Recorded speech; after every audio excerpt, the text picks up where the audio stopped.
যে ক্রাইম করবে তার বিরুদ্ধে স্ট্রং অ্যাকশন হবে। আমি চাই কুলতলির ঘটনাটাও পুলিশ স্পষ্ট করে 3 মাসের মধ্যে ফাঁসির অর্ডার দেবে। বাংলায় অপরাধীদের ঠাঁই নেই। অপরাধ কমাতে পুলিশ যে আরও কঠোর পথে হাঁটবে সে কথা রবিবার আরও স্পষ্ট করলেন মুখ্যমন্ত্রী মমতা বন্দ্যোপাধ্যায়। মুখ্যমন্ত্রীর মতে ক্রাইম ইজ ক্রাইম। ক্রাইমের কোনো ধর্ম নেই, জাতিও নেই। আলিপুর বডিগার্ড লাইনে পুজোর উদ্বোধনী অনুষ্ঠানে আইনের শাসন বজায় রাখতে পুলিশের নিরপেক্ষতা, স্বচ্ছতা এবং দায়বদ্ধতার কথা তুলে ধরেন তিনি।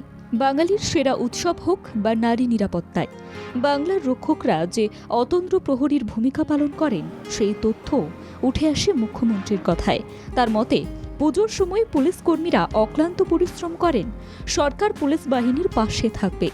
রাজ্যে এই অপরাধের প্রবণতা বেড়ে যাওয়ার জন্য টিভি সিরিয়াল এবং সিনেমাকে দায়ী করেন তিনি।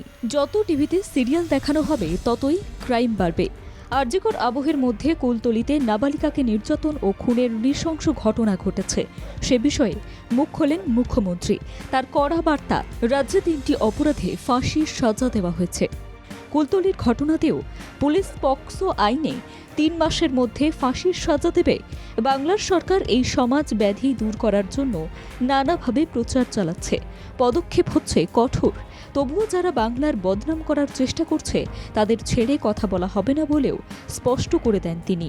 অন্য রাজ্যের ঘটনায় যারা নিশ্চুপ থাকেন তারা বাংলায় সামান্য ভুল হলেই প্রতিবাদী হয়ে ওঠেন বলেও সরব হন মমতা বন্দ্যোপাধ্যায়। প্রত্যেকের প্রতিবাদের অধিকার থাকলেও বিরোধীদের মদতপুষ্ট এই প্রতিবাদের দ্বিচারিতা নিয়ে কটাক্ষ করেন মুখ্যমন্ত্রী। ওপরে থাকবেন কুল আর ভেতরে থাকবেন বোল্ড। আমি ছোট নিচুর মধ্যে ভাগাভাগি করি না, আমি ছোট বড়র মধ্যে ভাগাভাগি করি না। আর মনে রাখবেন, পুলিশ নয়। অন্য রাজ্য যেখানে অপরাধ দমনে নিষ্ক্রিয় থাকে সেখানে এই রাজ্য কড়া আইন প্রয়োগ করতে চায় বলেও মনে করিয়ে দেওয়া হয় জেলার পুজোর উদ্বোধনী অনুষ্ঠানে।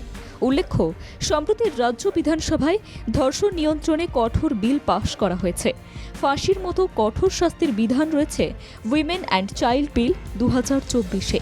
আমরা ধর্ষণের ঘটনায় অপরাধে প্রমাণে সর্বোচ্চ মৃত্যুদণ্ডের সাজা প্রস্তাব করেছি। রাষ্ট্রপতির সম্মতি মিললেই সেই আইন পাশ হবে। বাংলার দুর্গাদের নিরাপত্তা নিশ্চিত করতে প্রচারের মতোই আইনি পথে যে সামাজিক ব্যাধি দূর করার প্রয়াস নেওয়া হচ্ছে তাও রাজ্য সরকার বুঝিয়ে দিচ্ছে।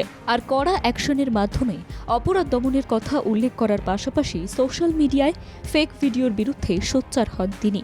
মুখ্যমন্ত্রীর ঘোষণা, যারা বাংলা বিরোধী প্রচার চালায় তাদের ধরলে কঠোর পদক্ষেপের পাশাপাশি মহিলাদের পুরস্কৃত করা হবে।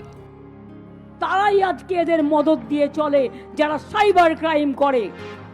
সামাজিক শৃঙ্খলার মতোই বাংলার দুর্গাদের সুরক্ষা থেকে সংহতি, সবকিছুতে রাজ্য সরকার যে অগ্রাধিকার দিচ্ছে তাও বুঝিয়ে দেন বাংলার মুখ্যমন্ত্রী মমতা বন্দ্যোপাধ্যায়। ব্যুরো রিপোর্ট, বাংলা জাগো।